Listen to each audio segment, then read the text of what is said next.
So, Castle Crashers, one of the most zany, wild beat-em-ups of the 2010s.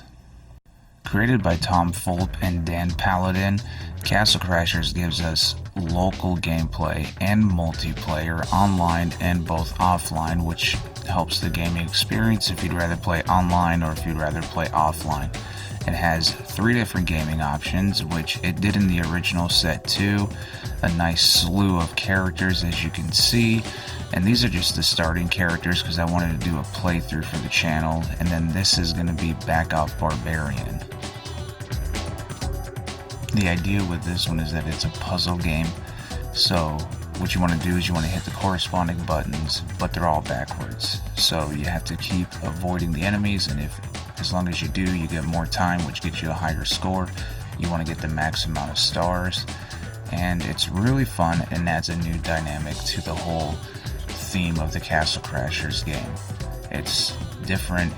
If you don't want to play the standard game, then you can always just hop to this and then learn the play style of it, and it's a lot of fun, so you should check that out if you haven't already.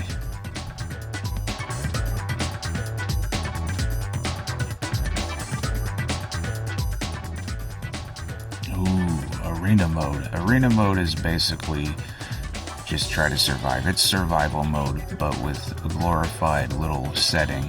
So you have like obviously an arena type style to it, and you're just facing an onslaught of enemies, and you can keep going, and then the enemies gradually get more and more difficult or adding in size, meaning you'll have a larger horde to deal with.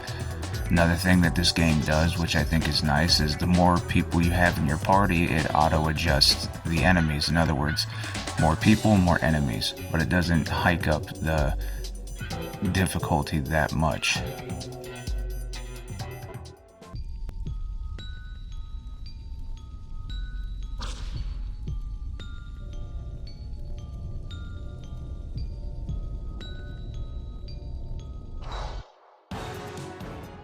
Now we get into the meat and potatoes of the game, which is the standard mode. The standard mode offers a good style beat 'em up that feels fun and invigorating to play, offering you different types of magic to use, offering you a little minion. As you can see, I have the ram, and we'll go more into that once we head to the blacksmith area.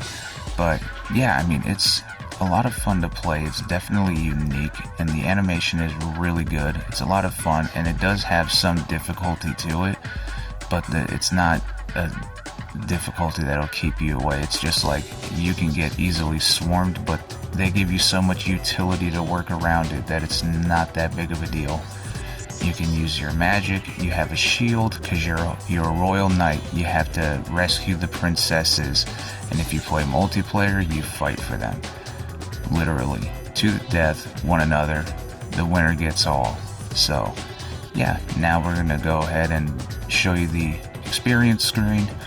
And with that, you can just choose what you want to level up. If you want to be speedy and shoot arrows more, you'll go ahead and go to the little wabbit and put in more points to speed. But I usually dump into defense, magic, and strength. But I'm trying to make this character more even-keeled. Now we're heading to the pets area.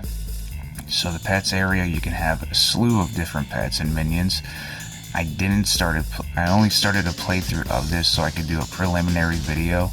I plan on doing a full playthrough of it and then just starting over because, I want to do it for the channel. This is like I remember getting the demo with a friend of mine, and all we did was play the demo over and over and over and over, trying to see if we could unlock anything, trying to see if we could do anything different, and it was just so much fun. And all it was up to the first boss. I think you could play and defeat the first boss, and then that was it. It was over. But I remember we'd be like, dude, you want to play Castle Crashers? Yeah, I got the demo.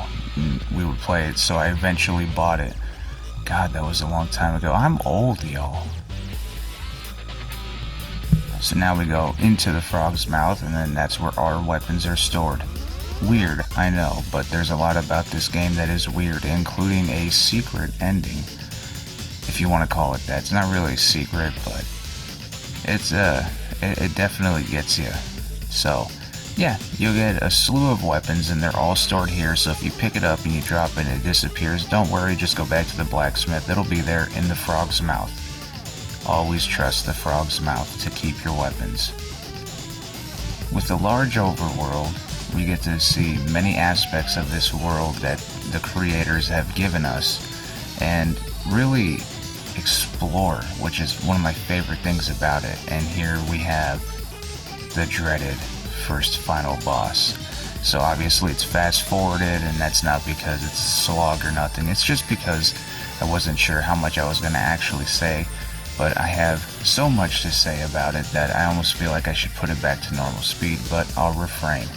So yeah, this part was one that I played over and over. This boss, this particular boss, we would fight over the gold, and we would, fight over the princess, and whoever won, well, they got the love. They got the love.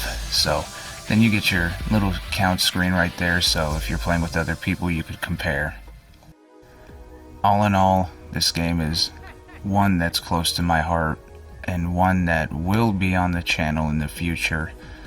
And it was so fun to go back and make this video. I've been wanting to for a while now, so thank you all for watching. I appreciate you all. And 1K gang, let's go.